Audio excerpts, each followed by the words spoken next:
So you can see I use blacks. I don't use it all black. Some of the inks are brown, just to make them blend into the skin a little better so they don't stand out so much.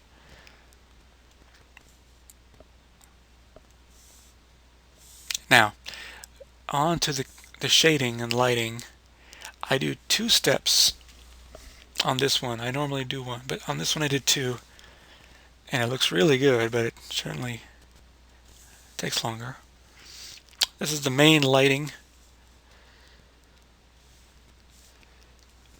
This is basically a single light source coming from up there somewhere. And whatever is facing the light most directly is bright. Whatever is facing away from the light most directly is black. And of course, the cast shadow. And there's nothing automatic about this. This is all just manually painted. And it can be very, very tedious. You can see I don't care about things going outside the lines because on my color mask I have a black and white image that masks out the foreground from the background. But what does matter is when one shape spills over to the other shape. That's why I have those color sections. Not a good example here. Color sections so I can quickly make a mask, and then my shading I don't have to worry about leaking from one shape to another. And sometimes you have to turn it off with no masking whatsoever to like blend things in. So this is, I call this the diffuse layer or the light layer. It's basically the light source doing its thing. Now I made a second layer of ambient occlusion right here, and this is basically emulating what my 3D program can do. It doesn't always do, but it can do if you elect to do it. And it's basically when one surface is close to another surface, it gets darker. So it's kind of like a fake way of emulating what happens with environmental light. The more other shapes are near a surface, the more it obscures that environmental light from reaching it.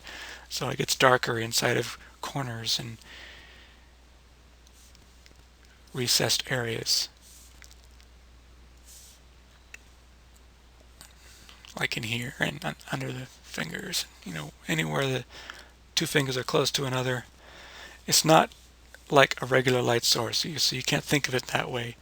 Basically, you have to think of it in terms of spatial relationships or whatever. If this bit of skin is close to this bit of skin, so it gets dark in this corner, real dark in here, because it's just it's all obscuring the light from the environment. And you combine the two.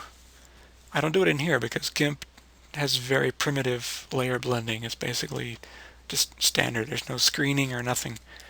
So I just use GIMP for the painting, and I combine them elsewhere.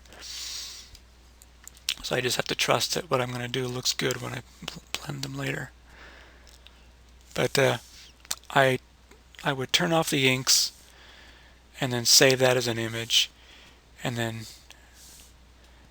with the ink still off, I go to my light layer, save that as an image, and so I take all these images as well as this information, although I save them as 2 separate images, the ink fill and the ink key, or mask, if you want to use that word. They're synonymous. It would look something like this. No, not like that. Hang on. There we go. This is what the ink fill would look like. That's basically the ink color with no masking information. And then I would make that solid. Save this as an image, then I would make it solid black. No, solid black. What are you doing? That's better. Solid black. And I would save this as an image and use this for the ink alpha channel or mask or key, or whatever you want to call it. And then I put all this stuff into another program called Fusion. So let's look at Fusion. Okay, before we look at Fusion, I wanted to point out their website because amazingly, this program is free. So head on over to Blackmagic Design.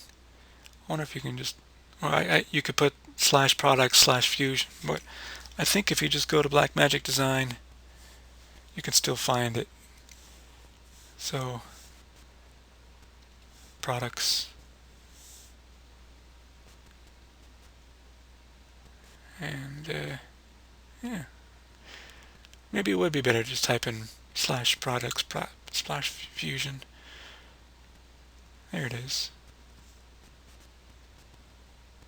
Yeah. So anyway, blackmagicdesign.com/product/fusion.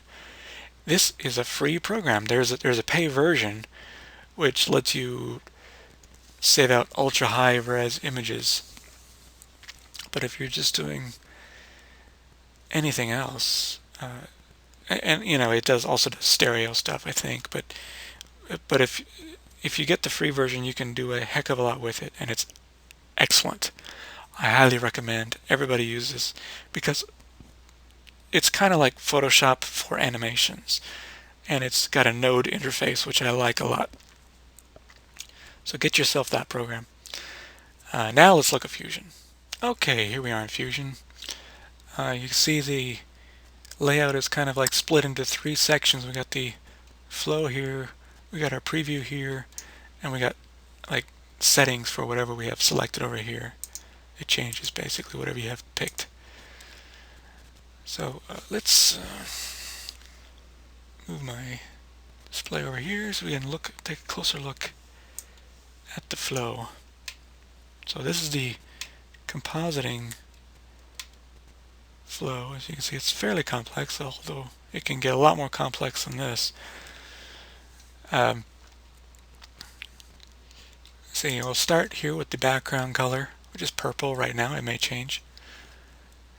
I may put a gradient in there or something. This flow here is the primary flow where all this stuff meets, and it's masked off by this node here, this black and white image that separates that. And of course this is the ink. Oh no, I'm sorry, this is the veins, and then the ink on top of that is the black and white image for the inks, and the ink color image like we've looked at already.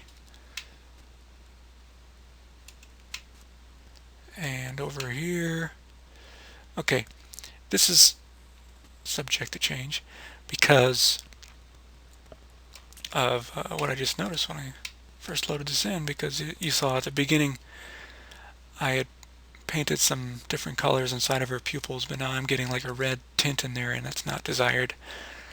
And that's because of the simple way of doing this. I'll have to make it a little more complex. So here's the color layer.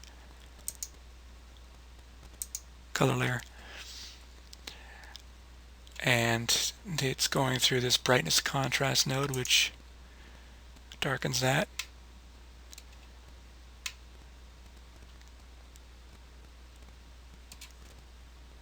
And let's see, we got, it's also reddened. This is basically the darkest part of the ambient occlusion. Here's the lightest part of the ambient occlusion. And you can see it's very red because blood, I guess. It gives it a more natural skin tone, but I have to change this because I don't want the eyes turning red, just the skin. So I may have to make an alternate version of the color image where the skin gets red and the rest of it just gets darker. But this is what I'm doing right now. You can see this is the ambient occlusion image we looked at earlier, and this is the results.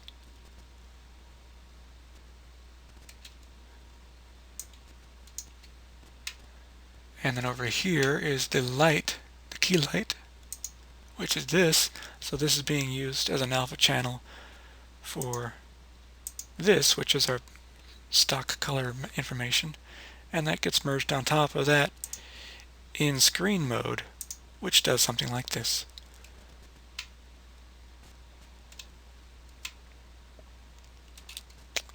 And of course, with this masking information. We look at the result of that. That shows our background image through it. Veins, which I'm not going to show you right now. And speculars.